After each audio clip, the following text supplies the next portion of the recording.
Hello, everyone. Welcome back to Media Writing. And today we're talking about grammar, style, and language basics.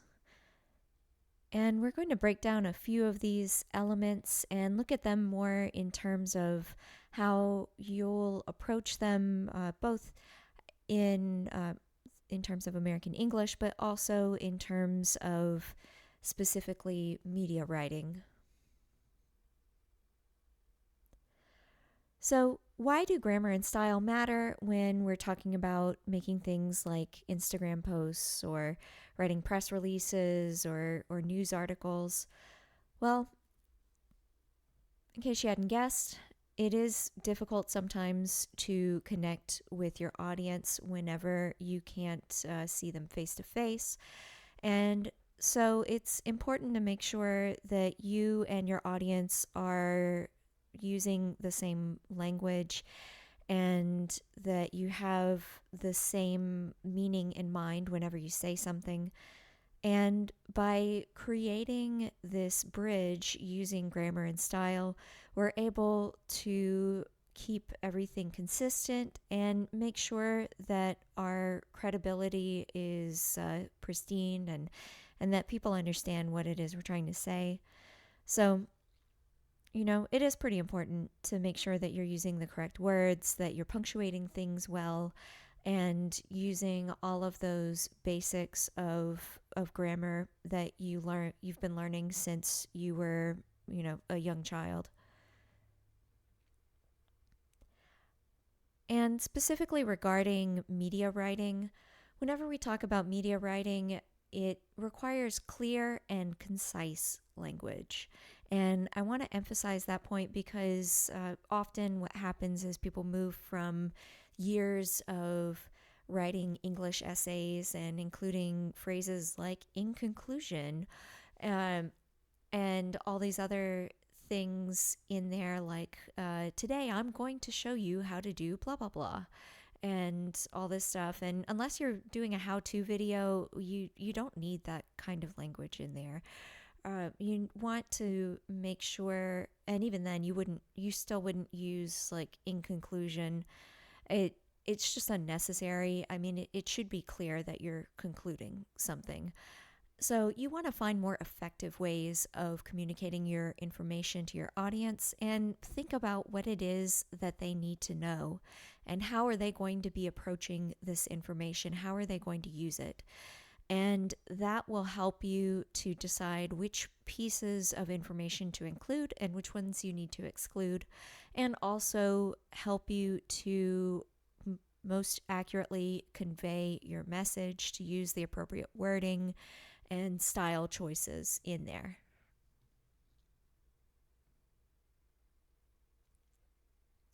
So, some common errors. First one, punctuation.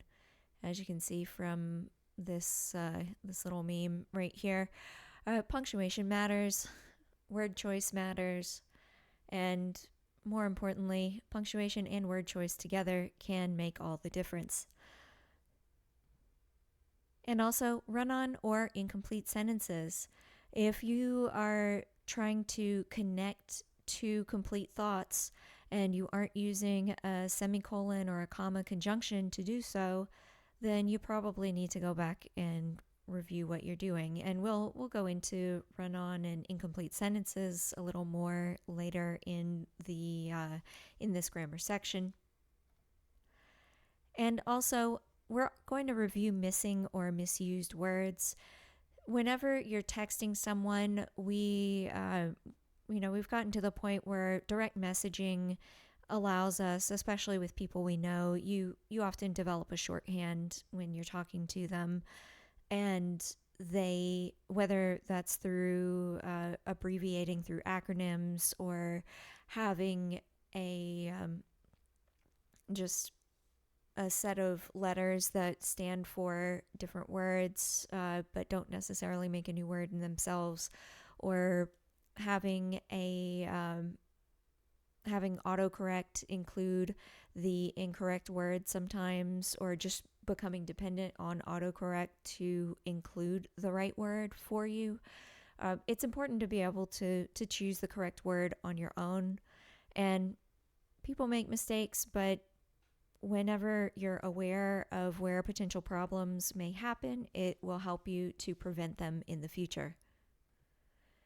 And finally, spelling. Whenever we talk about spelling, this goes hand in hand with that misused or missing words.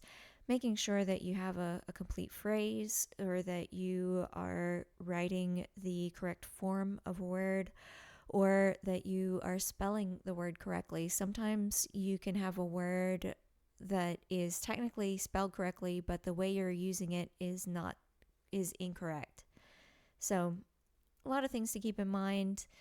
And again, another reason to use a standard word processor like Microsoft Word or I believe Pages still has one still has a like basic grammar and spell check in Apple format. And then we also have things like Google Docs and, of course, my favorite, LibreOffice, which is an open source software that is constantly being updated.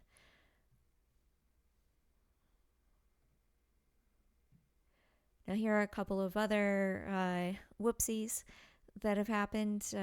One on the right with the panda eats shoots and leaves. So, pandas do eat shoots and leaves. But if you include these commas, then it looks like Mr. Panda here, had his bolognese sauce in the restaurant and got up and started shooting everybody and left. So uh, when we talk about this particular scenario, you would not use those commas. And 2 weeks notice. This is a movie from the 2000s, and what's wrong in this picture? Well, the main grammatical issue is the missing apostrophe after the s in weeks. So it should be 2 weeks notice.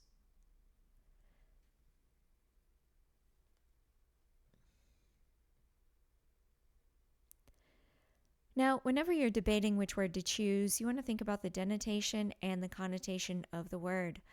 Now, denotation is the direct or explicit meaning of a word. So this is whenever you look up a word in the dictionary and you see the meaning, that is the denotation, the direct meaning. What does it actually mean when you say this word? But then we also have the connotation. What are you implying by using this word? And connotation can also happen through the way we say something. So think about whenever you say something to a person and you have that kind of eye rolling tone when you say that's so cute, and you're actually meaning the opposite of it. That would be one example, but more specifically, let's look at the word propaganda and you can see a little more of what happens. So another thing that's wonderful and crazy about language is we have these meanings that evolve over time. For example, with the word propaganda, now if you look at the this fun little history of propaganda here, it talks about this how nowadays we usually use it referring to political statements. And what kind of statements are they? Ideas, facts, or allegations spread deliberately to further one's cause or to damage an opponent. So the example they have is the report was nothing but lies and propaganda. But even though Mattel was involved, the film couldn't just be Barbie propaganda. So when we see it used in that way, we see that it has, if we're pairing it with a word like lies, then obviously we're talking about it in a negative way, right? But that negative term wasn't used until the beginning of the 19th century. So that was when it started referring to ideas or information that were had questionable accuracy and were often used to advance a cause. Whenever you talk about terms specific to a field, like something, let's say you're reading a report from an engineering magazine and they use a lot of very engineering specific language, that language is called jargon. So, jargon jargon's going to be something very specific to a particular field. A few other examples would be military terms. So, terms like collateral damage are used when we're talking about the accidental killing of innocent people. And that one is very specific to the military. Whenever they run an operation, it's something that they mention afterward, like how much collateral damage ensued because of this particular thing that they did. And if we're looking at the medical field, vasovagal syncope might be another one you hear. And vasovagal syncope refers to a lightheadedness or fainting due to a drop in heart rate or blood pressure. And if you were writing a news article where you're talking about someone fainting, whether it's in terms of a sports person who faints during a game, or if you have an art like a journal article or something that you're talking about, that would be another example. So you want to make sure that you're giving your audience enough additional information for them to understand, or possibly avoiding using jargon, period. So in your writing, you would avoid using it. But if let's say you interviewed someone and they use a particular term and you don't know what it means, or you think your audience might need more context, then you can ask the person to give you a little more information and explain it more for the average person if they can. And if they can't, then you can include that information yourself.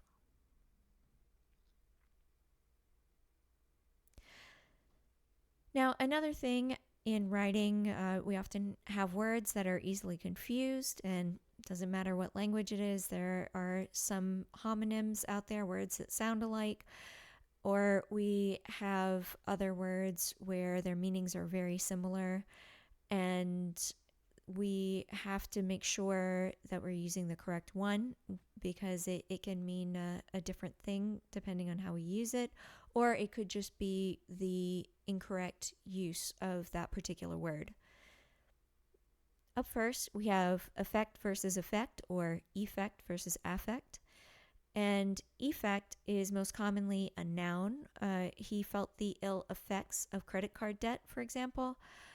Affect is most commonly a verb. The weather affected everyone's mood. So affective, think action, verb. And effect is just, it's normally a noun. So the effect of something.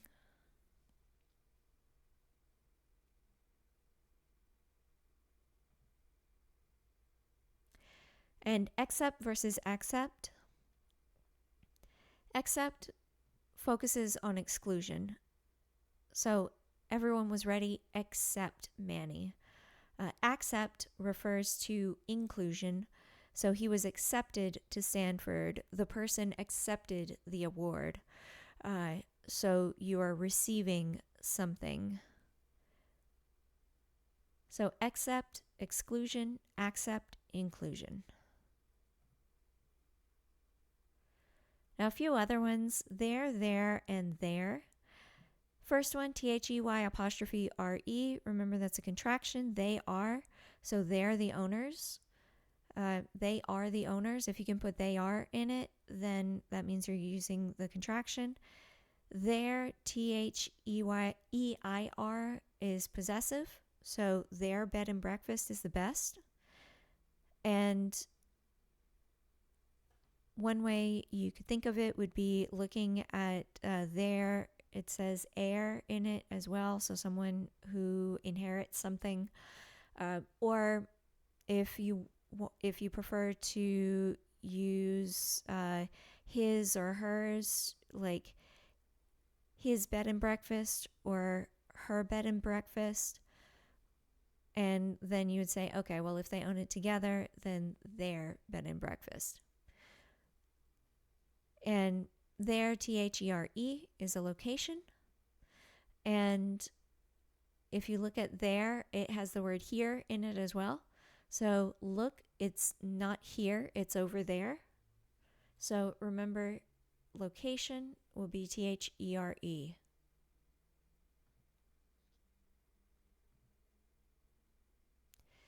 Now, a few examples. They're there because it's their island. So you can see we start out with they are.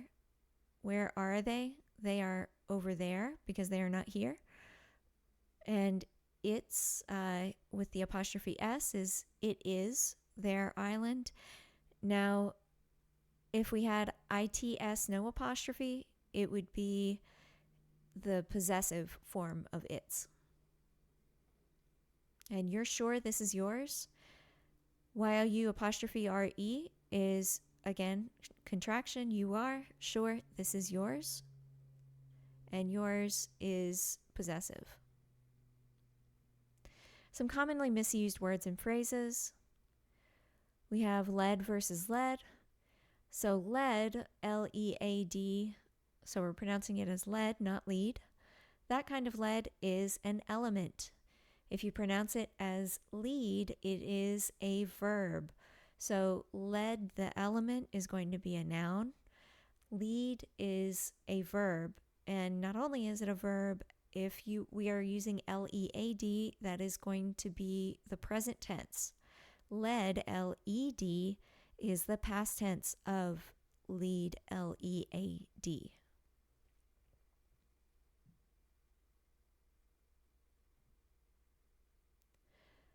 And another one, who versus whom. So who performs the action.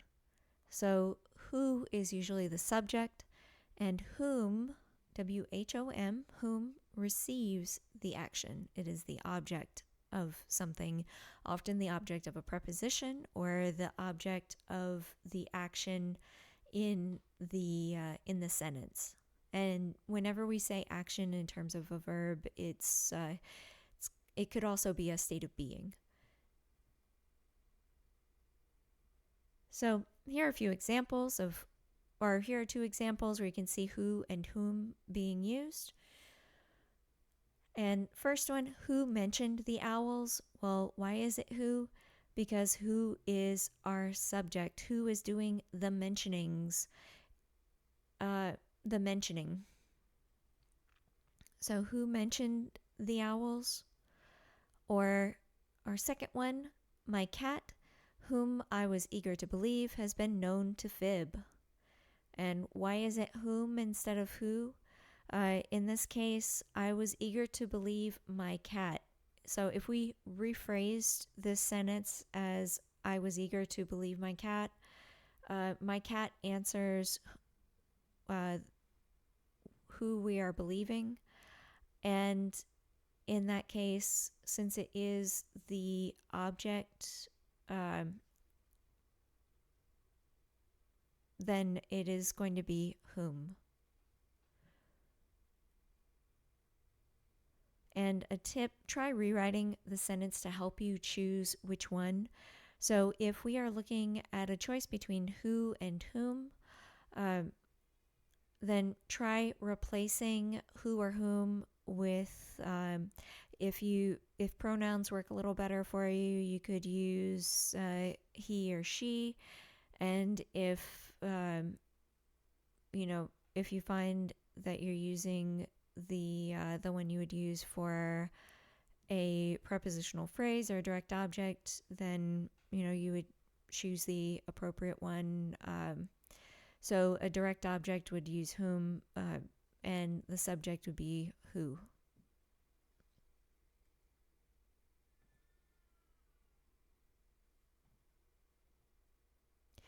Some other terms, whenever we have the first time for something to happen, it is the inaugural event. The inaugural event.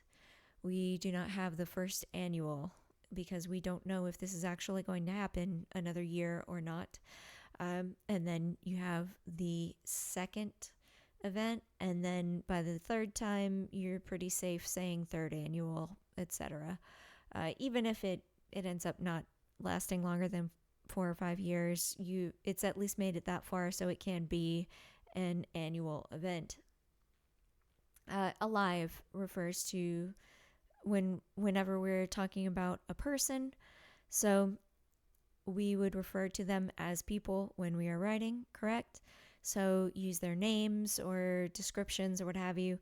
And if a person has passed on, then and let's say you're working the crime beat and you have to talk about someone, you would refer to someone finding the body, not the dead body. If they are dead, then the person's body is there.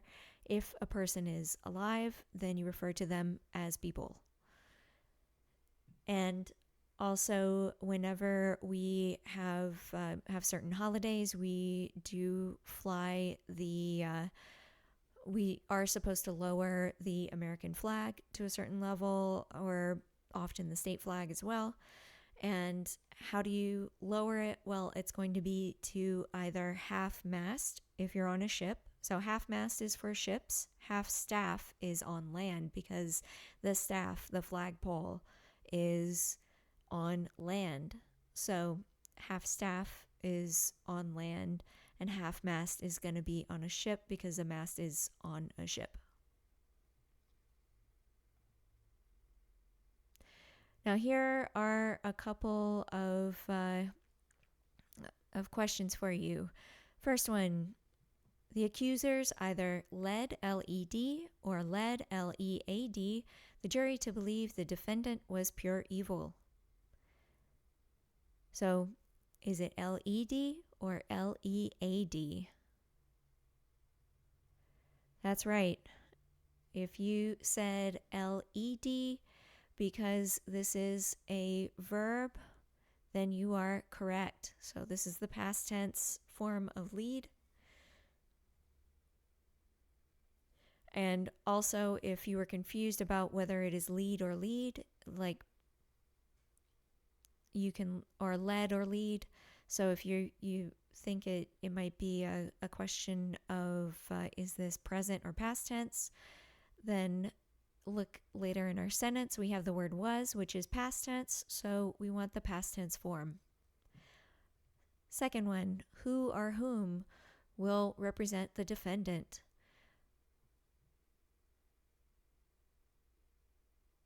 So this, whoever it is going to represent someone. They are the subject of this sentence. So it is who. And the rule of thumb given on Merriam-Webster, so their linguists recommend going with who if you are unsure of what to choose. And generally speaking, that is a good choice. Whom usually is the object of a preposition more often than not. Somewhat often, less often it's the direct object in the sentence. And even then, most of the time people say who nowadays, so you're pretty okay with it. But in this case, it will be who will represent the defendant.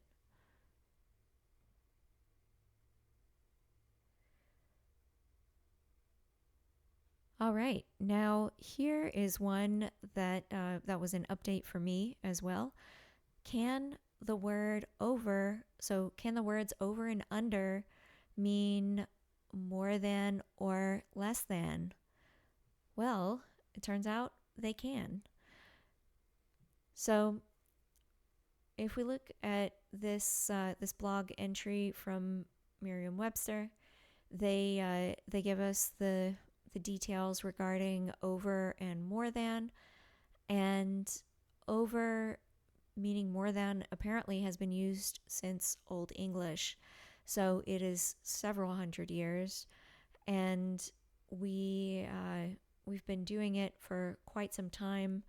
Apparently, the choice to make this improper was primarily from places, for example, like Ambrose Bierce's 20th Century Usage Guide, Write It Right. That was WRITE for write it, and then write as in correctly, RIGHT. And feel free to read this one. I thought it was pretty entertaining. And it isn't overly long, so it gives you a little overview, and then they have a kind of sassy ending on it as well about pantaloons and the word jeopard versus jeopardize. So yeah, definitely worth another look.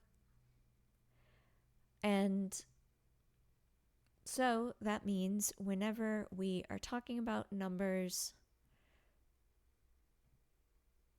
here we go. So if we are talking about numbers, more than or less than will work, over and under will work as well. Although I'd still argue fewer would be a better choice than under, but the biggest change here would be using over. So over $10,000, for example. But over and under often refer to space. So usually space within a location, or it can be over a certain amount, so in excess of something. For example, a show ran a minute over, or a person had some money left over.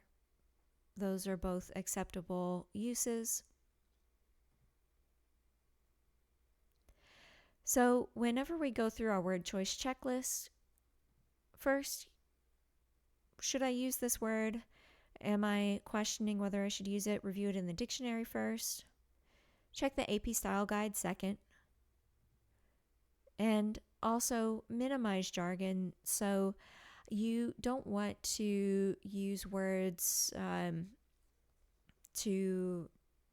that are too specific to a particular field, especially when we talk about media writing. So whenever you are writing for a broader audience outside of a particular field, this means not writing for a specific trade paper, something within a particular field of expertise. Then you want to avoid that kind of jargon and instead translate things essentially for your audience and write for your average reader. So think about your audience, think about what they know, and what might need a little additional explanation for them. And as you saw, Merriam-Webster does have a particularly useful blog. They have a lot of different resources in there explaining concepts, particularly grammatical concepts.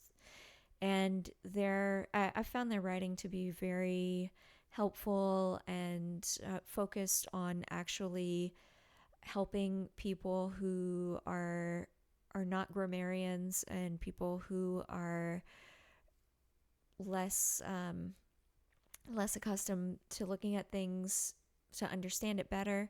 And it's also helpful for people who maybe have a strong interest in language and how it's used. So you can see a few of the examples here.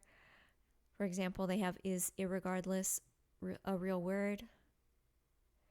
And yeah, they try to make it more approachable by including subheadings like LOL, the look on your face right now.